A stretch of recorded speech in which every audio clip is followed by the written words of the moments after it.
En la sociedad colonial, las personas no eran consideradas todas iguales. Por eso tampoco tenían los mismos derechos. Los grupos sociales estaban determinados según el color de la piel, el lugar de nacimiento y la riqueza que poseían las personas. Por eso se dice que era una sociedad estratificada, porque podemos representar cada grupo social como una capa o un nivel de una pirámide. En la cima de la pirámide se ubicaba el grupo con más privilegios, pero el menos numeroso, que estaba integrado por los peninsulares, es decir, quienes habían nacido en España. En segundo lugar estaban los criollos, que eran como se denominaban a los hijos de los españoles nacidos en América. Los peninsulares ocupaban los cargos más altos del gobierno de las colonias, en el ejército y en la iglesia. Además, se dedicaban al comercio que generaban mayores ganancias, es decir, el comercio entre España y las colonias americanas. También eran dueños de grandes extensiones de tierra, que destinaban a la agricultura y a la ganadería. Los criollos eran menos poderosos que los peninsulares. Solo tenían permitido participar del gobierno de las colonias como miembros del cabildo. Algunos eran pequeños comerciantes de productos locales o se dedicaban a la carrera militar o a sacerdocio. Tanto los peninsulares como los criollos se llamaban a sí mismos blancos, para diferenciarse de los indígenas y de los africanos, que tenían la piel más oscura. Los indígenas formaban el grupo más numeroso de la sociedad. Este sector no tenía privilegios y gozaba de muy pocos derechos.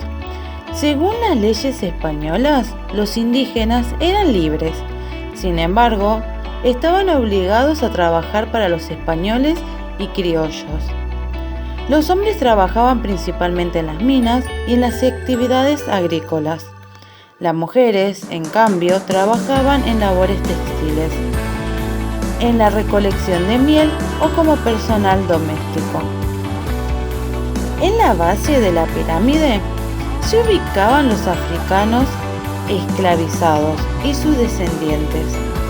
Este grupo era el que vivía en peores condiciones, pues no eran considerados personas libres y no se les reconocía ningún derecho. La mayoría de los esclavos trabajaba en las explotaciones mineras y en las actividades agrícolas. Otros eran empleados como personal doméstico en las casas de las familias ricas. Con el tiempo, los miembros de los diferentes sectores sociales comenzaron a relacionarse entre sí y tuvieron hijos. Así surgieron nuevos grupos que los españoles llamaron castas. Por ejemplo, los hijos de una indígena con un español o de una española con un indígena eran llamados mestizos. Muchos miembros de este grupo lograron ascender socialmente y se ubicaron un escalón por debajo de los criollos. Los hijos de una africana y de un español, o de un africano y una española, eran llamados mulatos. Los hijos de una indígena y un africano, o de un indígena y una africana, eran llamados zambos. Por lo general, los miembros de las castas eran artesanos o comerciantes, pero la mayoría trabajaba la tierra, aunque no eran propietarios de ella.